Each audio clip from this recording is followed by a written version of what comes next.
Micarah Tewers bought, 1/4 inch braided style elastic, so I also bought 1/4 inch braided style elastic. I procrastinated filming this intro for 3 months because the idea of putting on real clothes was incredibly distasteful, so enjoy my bathrobe.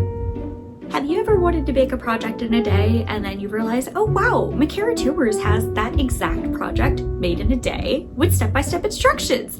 I'll just follow her tutorial. No? Just me. I thought this was gonna be more relatable. Well, the worst part is that's not even what I did. I started following it and then I went rogue. Here's the adventure of how I made a Regency dress in a day and then started randomly sewing bits by hand because I was like, this is too easy. We need to up the challenge level right now. It got done. Spoilers. But here we are. It wouldn't be a Nami video if I didn't start with some sort of tragedy, and I have the tragedy for the day. It is that I spilled coffee on the sari that I'm using, but it's okay because I still have this much left, and there's a lot, so that's okay because I have enough fabric to get this done. But now I have to like realign this edge, which is annoying, but it's fine. So because I don't like the gathered front Regency style dresses, I basically have marked out the length of my front underbust measurement. And what I'm going to do now is I'm going to take this piece, which is supposed to be my front bodice, and I'm going to gather it down to this length and sew those two together. And then I'm going to take this piece, which is supposed to be my back bodice, and gather the remaining of this length that doesn't include that front piece that I marked off, gather it down to this, and then use the rest of the seam allowance to sew an elastic channel there. It's going to be great. So basically, I said I was following Micarah's tutorial, but I just subsequently did not. So the way that a sari length works on me, it's about 45 inches wide. If I hold the sari up to my underbust, that's the exact correct length for a skirt. So instead of doing what Micarah did and using the width of the fabric as like going across the body and that's going to get what's gathered down, I'm using the length of it as that section because it's perfectly sized for this. And then I'm going to cut a decorative section of the sari to function as the bodice because the end of the sari, called the pallu, which is the part that goes over your shoulder, is usually heavily embroidered and decorated. So I'm going to use that as the bodice piece so I can get that decoration up here. So this is that decorated the end of the bodice piece that I was talking about, and it's called the pallu. And so basically, see how it has all this embroidery going on. So I'm cut a section of this, and this length is my shoulder to my underbust over my boob, because you gotta account for the boob, and this will be gathered down to fit that section that I marked off on that sari there. Yeah, wish me luck, folks. Do you ever start doing something and go, actually, well, that is too easy in the time that I have. I can easily make this entire gown within 2 hours. So you know what? Why don't I make it harder and hand sew it? Why am I like this? Why, Nami, why are you like this? Also, please enjoy my funky little octopus cord that has multiple charging cords on it for all the thing. I love this thing dearly. It's very exciting. You'd think with over half of my life of craft hoarding that I would have had this elastic in my stash, but no, you were wrong. I had to go buy it, which was rude. Found it. This is the exact one that was used in the tutorial, so, following it. I'm following it. Micarah Tewers bought, 1/4 inch braided style elastic, so I also bought 1/4 inch braided style elastic. Welcome to this week's Halloween decoration special of things that aren't bones, but still have bones apparently. This time featuring dog ears, which are apparently floppy and all bone. All bone. I love these so much. They're so dumb. Okay, so now we have the entire bodice front sewn to the flat front, and then we've got the bodice back sewn to the flat back with a very little gathering just to almost like ease it to the same size. Now, what I'm gonna do is fold this section over and sew down along this line to make an elastic encasing channel for the back to like make it go to size, and then sew up about like 4 inches on this side to make the side connects from the bodice level, and then sew up the other side to close it. And then I'm gonna start trying to figure out the neckline stuff, but ta-da, dress. It's a pile of dress. Because I'm me, naturally I lost motivation on hand sewing partway through hand sewing this, but I'm still gonna keep doing it.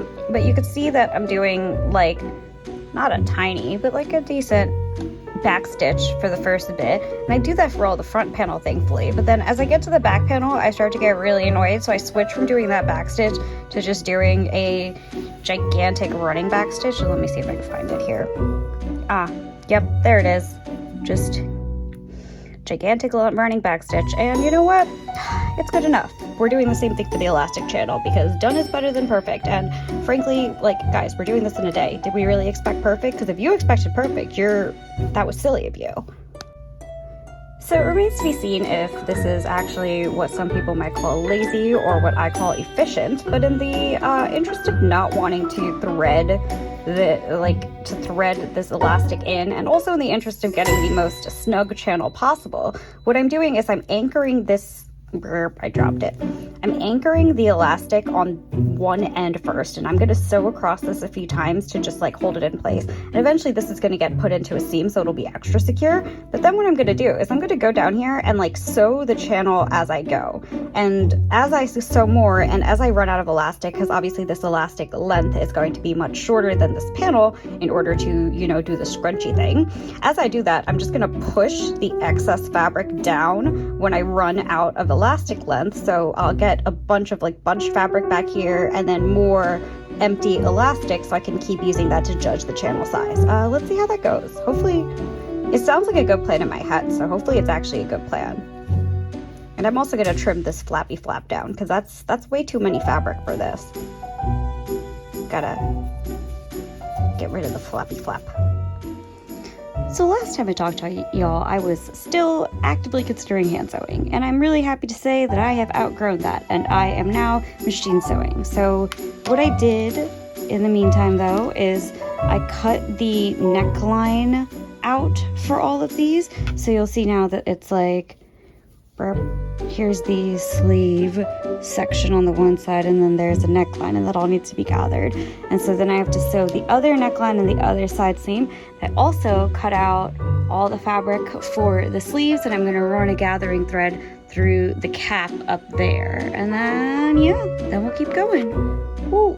So did you know that when you cut an edge by eye and thus it ends up uneven, and then you try to sew that edge evenly by eye, it also will probably end up uneven?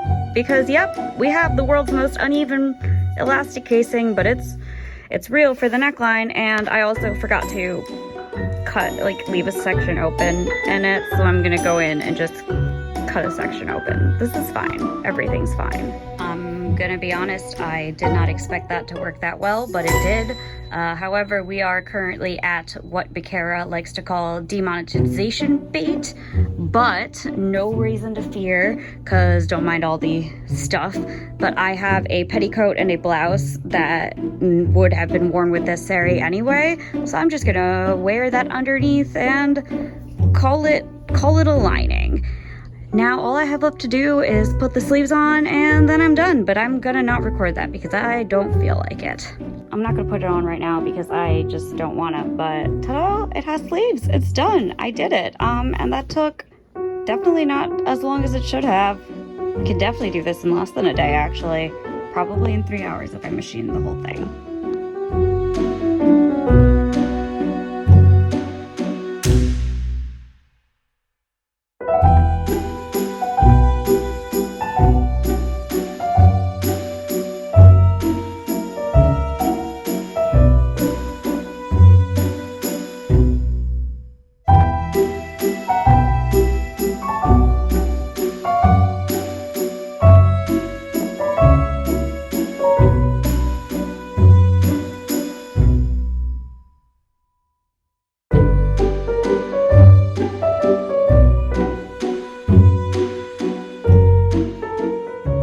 So I still can't believe that that turned out that cute. I truly dislike Regency because I thought it would make me look like I was wearing maternity wear, and then I wore it and I was like, oh, that's the secret. Everyone looks like they're wearing maternity wear, so you still feel cute. And it all came together. It was great. That being said though, I did encounter one teensy little problem, which was that I should have lined the bodice, because while my bra was technically skin toned, it was slightly darker skin toned than my petticoat, which was a lighter skin tone, and thus I have this weird brown shadow thing, or well, weird darker shadow across my booba than the rest of me. But you know what? That's a problem for future Nami the next time she wears this. Will I actually fix it? Probably not. No, bold of you to think I would fix anything that's already done. But, yep, there you have it.